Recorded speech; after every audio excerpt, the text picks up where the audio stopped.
Shalom, queridos irmãos, para falar um pouquinho do que Deus me mostrou na manhã de ontem.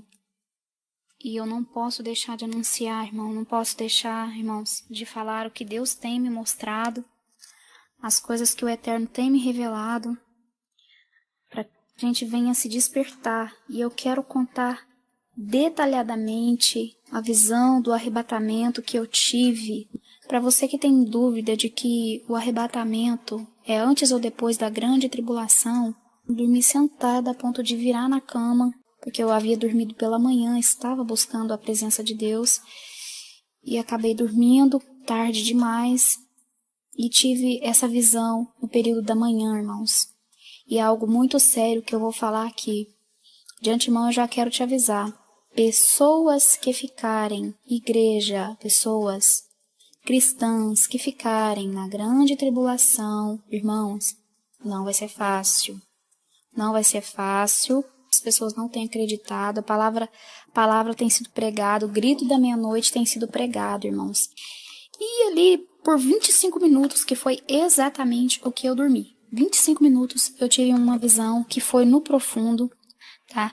Já não é de hoje que ele vem falando com o pai. Pai, me mostra. Pai, fala comigo, falando no oculto.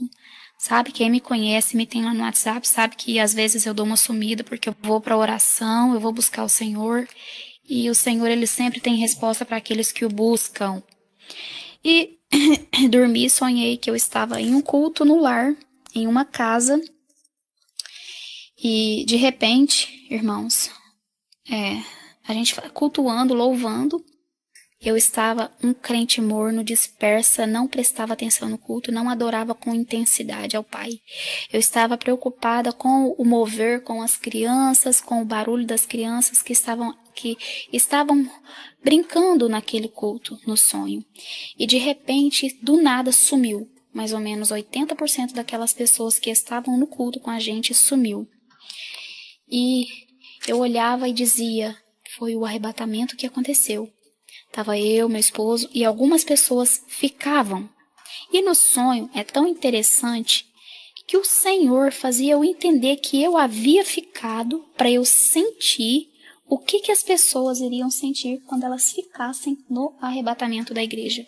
Porque essa pessoa dispersa, irmãos, não para me gabar, porque eu não mereço glória de nada, eu sou falha, pecadora como qualquer um, e estou sujeita a ficar no arrebatamento se eu não santificar a minha vida.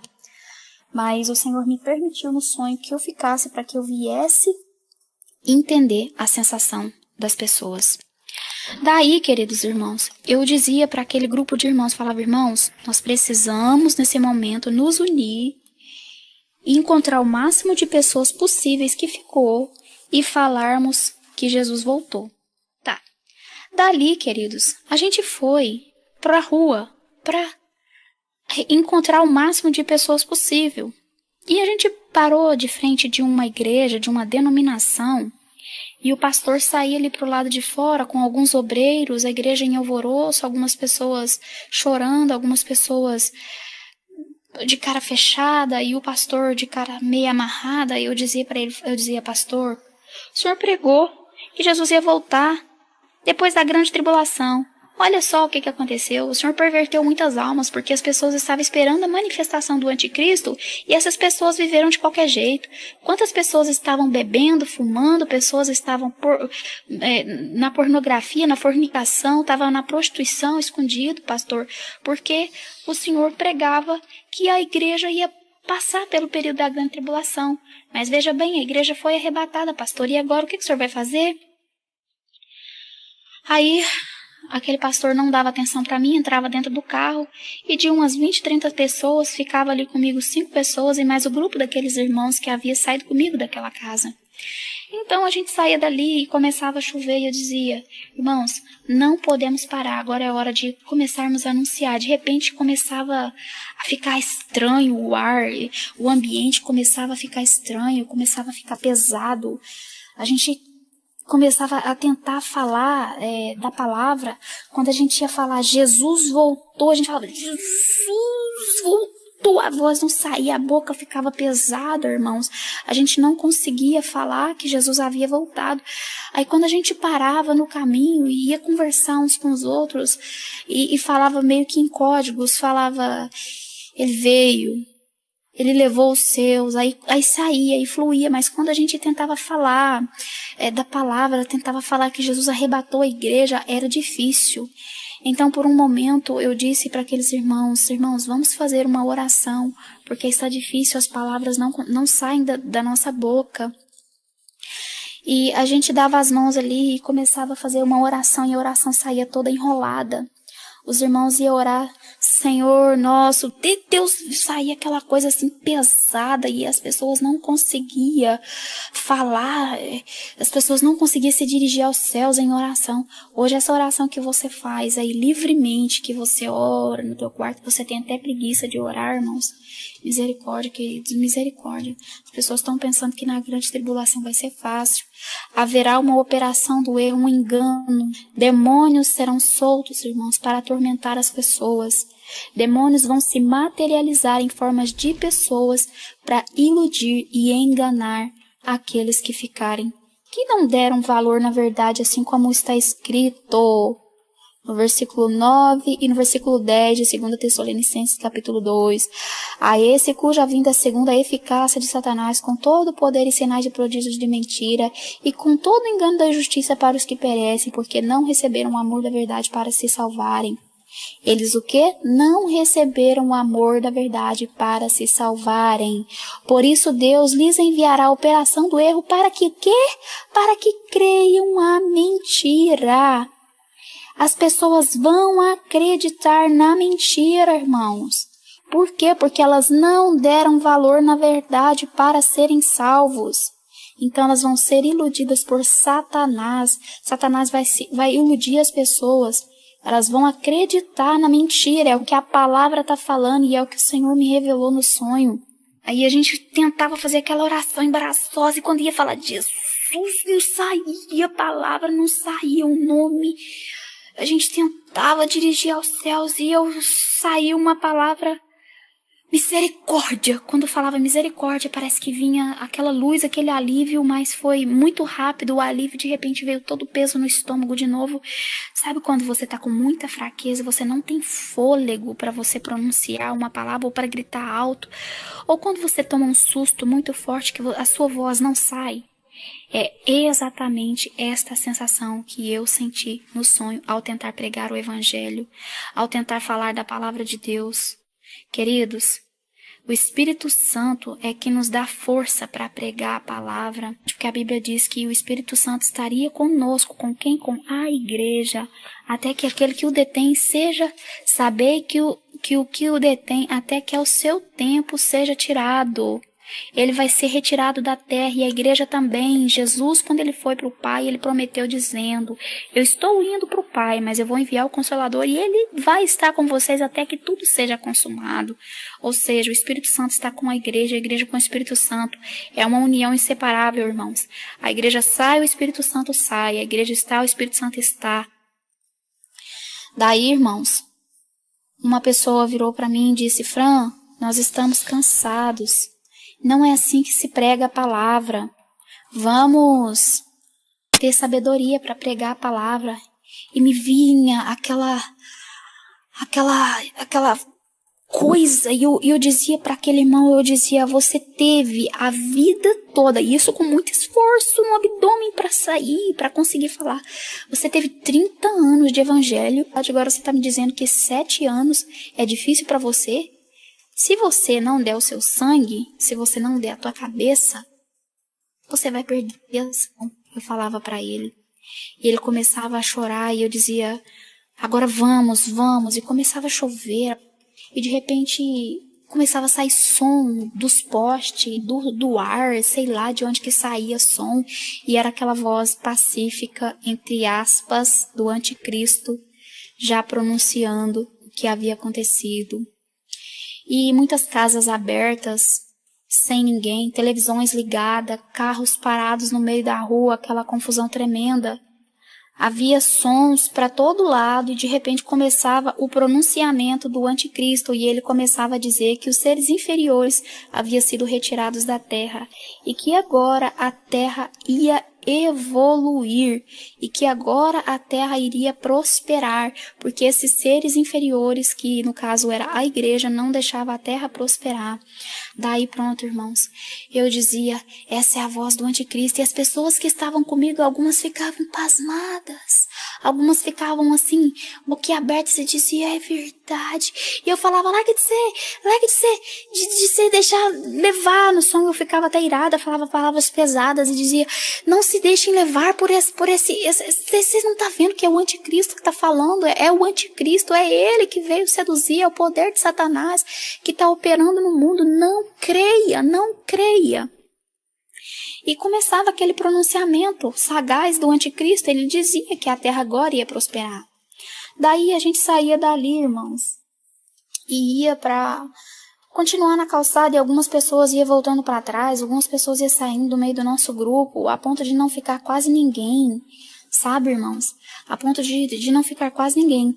De repente, a gente estava na rua e a gente via uma criança com os cabelos quase no quadril, muito linda. Se você olhava para aquela criança, ela era muito bonita, com um vestido branco, parecia até um anjo. Mas quando eu olhava para o olho daquela criança, eu sabia que era um demônio. Eu sabia que era coisa maligna e eu falava, não é uma criança. Aí uma pessoa que estava com a gente dizia assim, olha só, Fran, não foi o arrebatamento. E quando ia falar o arrebatamento, não saía e não foi isso que aconteceu. E ele tentava mudar a palavra para conseguir falar, porque não conseguia pronunciar. Porque se fosse, essa criança teria subido também. E eu dizia, não é uma criança. Não é uma criança, é um demônio. As trevas, o poço do abismo se abriu e os demônios saiu para atormentar as pessoas. E eles vão iludir o máximo de pessoas possíveis. E aquele cara olhava para mim e falava assim, Fran, é uma criança mais linda. O arrebatamento, e lógico que quando ele falava o arrebatamento não saía direito, era ridículo, não saía arrebatamento, não saía Jesus, não saía Bíblia, não saía Espírito Santo, tudo que a gente tentava dar glória, não saía nada, tentava dar aleluia, não saía aleluia, a gente tinha meio que falar em códigos nessa visão que Deus me deu. Porque era um peso que estava na terra a ponto de as pessoas não conseguirem mais pronunciar as coisas de Deus, irmãos. Veja o quanto isso é sério. Entendeu, irmãos? Veja o quanto isso é sério, irmãos.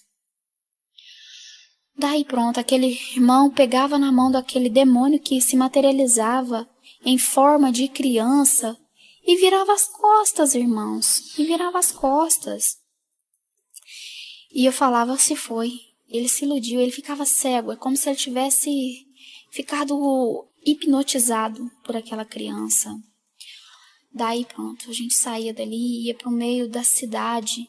A cidade estava lotada, carros, a noite estava estranha, o ar estava estranho, tudo muito estranho. A água tinha acabado da cidade, a energia tinha acabado, havia energia só em alguns pontos da cidade, em alguns postes da cidade. Alguns alto-falantes funcionavam, algumas televisões funcionavam, falhava, a energia vinha, caía novamente, era algo que era estranho. Ao mesmo tempo que tinha energia, não tinha energia, e era aquela coisa muito maluca. E eu sei que faltava água e a gente estava com sede. E a gente ia pro meio da praça da cidade para um bebedouro de água. Sabe aqueles bebedouros que você aperta aquela torneirinha assim e a água sai naquele caninho? A gente ia lá beber água.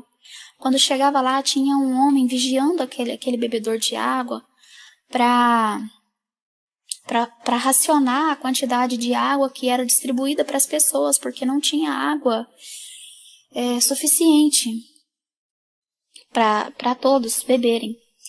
Daí eu olhava para a cara daquela pessoa que estava racionando a água e eu percebia que era outro demônio, e eu olhava para aqueles irmãos que estavam comigo e dizia, irmãos, a morte fugiu da terra. Essas águas, Elas estão sendo envenenadas. É como se ele tivesse um pó e ele jogava ali naquele bebedouro, naquela água. Não sei o que aquele homem fazia materializado, aquele demônio materializado fazia.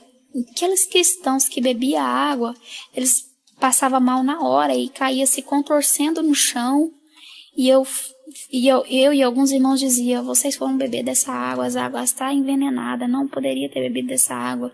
Resumindo, irmãos, para não ficar muito grande, a maioria das pessoas iam deixando o grupo que tinha sido deixado para trás.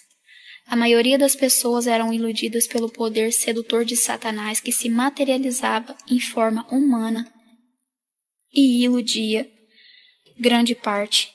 Você que está ouvindo a verdade, que está vivendo uma vida mais ou menos, uma vida de faz de conta, vive no adultério, na prostituição, triângulo amoroso, está vivendo na mentira, no engano, não adianta pensar que depois ficar aqui na grande tribulação, ok, beleza, vou entregar o anticristo e pronto.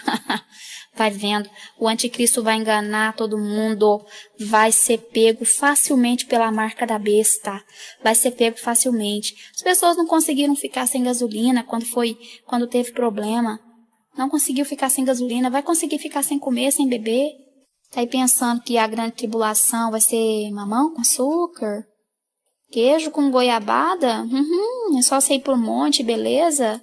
Queridos, o poder sedutor do diabo vai estar para todo lado. O diabo, ele atravessa a parede, tá? As pessoas estão achando que a igreja vai ficar na grande tribulação por causa disso. Deus vai livrar a igreja dentro da grande tribulação, não. A noiva santa vai ser retirada. Aí eu já vi que teve pessoa afrontando, dizendo que a gente precisa estudar mais. Quem precisa estudar mais são essas pessoas que estão aí dizendo que a igreja precisa ser purificada pelo fogo. A igreja foi purificada pelo sangue do Cordeiro. Quem nos justifica é o sangue de Cristo, não é a grande tribulação, que como nunca houve, jamais haverá. Apocalipse capítulo 3, versículo 10 diz: como guardaste a palavra da minha paciência, eu também te guardarei da hora da tentação, que há de vir sobre todo mundo para tentar os que habitam na terra. O negócio está no plural, irmão. Mas tem uma passagem que diz que o Senhor não nos predestinou para a ira, mas para a glória.